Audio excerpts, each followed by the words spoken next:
ನೀವೇನಾದ್ರೂ ಮುಖ್ಯಮಂತ್ರಿ ಆದ್ರೆ ಏನ್ ಫಸ್ಟ್ ಕೆಲ್ಸನ ಮಾಡ್ತೀರಾ? ನಾನ್ ಮುಖ್ಯಮಂತ್ರಿ ಫಸ್ಟ್ ಎಣ್ಣೆ ಬ್ಯಾನ್ ಮಾಡ್ತೀನಿ. ಯಾಕೆ? ಹೌದು, ಎಣ್ಣೆ ಕುಡ್ದೆ ಆಳ್ಬಿಟ್ಟಿದ್ರು ಜನಗಳು. ನೀವ್ ಡ್ರಿಂಕ್ಸ್ ಮಾಡ್ತೀರಾ? ಇಲ್ಲ ಮೇಡಮ್, ಮಾಡಲ್ವಾ? ಒಂದ್ಸಲನೂ ಮಾಡೇ ಇಲ್ಲ? ಮಾಡಿದೀವಿ, ಮಾಡ್ಬಿಟ್ಟು ನಿಲ್ಸ್ಬಿಟ್ಟಿದೀವಿ. ಯಾಕಂದ್ರೆ ಅದ್ರಲ್ಲಿ ಹಾಳಾಗಿದೀವಿ, ನಿಲ್ಸಿದೀವಿ. ತುಂಬಾ ಅಡಿಕ್ಟ್ ಆಗಿರ್ತಾರಲ್ವಾ ಡ್ರಿಂಕ್ಸ್ ಗೆ, ಆ ಡ್ರಿಂಕ್ಸ್ ನ ಕಂಟ್ರೋಲ್ ಮಾಡ್ಬೇಕು ಅಥವಾ ಸ್ಟಾಪ್ ಮಾಡ್ಬೇಕು ಅಂದ್ರೆ ಅವ್ರಿಗೆ ಏನಾದ್ರು ಒಂದು ಟ್ರಿಕ್ಸ್ ನ ಕೊಡಿ ನಿಮ್ ಕಡೆಯಿಂದ. ಕೆಲವು ಮೆಡಿಸಿನ್ ಬಂದಿದೆಯಲ್ಲ, ಮೆಡಿಸಿನ್ ತಿನ್ಕೊಂಡು ಅದಕ್ಕೆಲ್ಲ ಮೆಡಿಸಿನ್ ಇದೆ ಅಲ್ವಾ, ಡ್ರಿಂಕ್ಸ್ ಬಿಡೋಕೆಲ್ಲ ಮೆಡಿಸಿನ್ ಇದೆ. ನೀವು ಮೆಡಿಸಿನ್ ತಗೊಂಡೇ ಬಿಟ್ಟಿದ್ದ? ಹೌದು. ಅಂದ್ರೆ ಮನೆಯವ್ರು ಬಿಡ್ಸಿದ್ದ? ಮನೆಯವ್ರು ಬಿಡಿಸಿದ್ದು. ಮನೆ ಹೋದ್ರೆ ಗಲಾಟೆ ಅಲ್ಲ, ಅವಾಗ ಹಳೆ ಪ್ರಮಾಣ ಮಾಡಿ ಬಿಡಿಸಿದ್ರು, ಬಿಟ್ಬಿಟ್ಟಿದೀವಿ. ಬರೀ ಇಂತದೇ.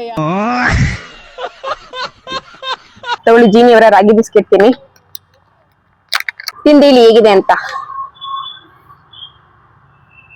ಚೆನ್ನಾಗಿದ್ಯಾ?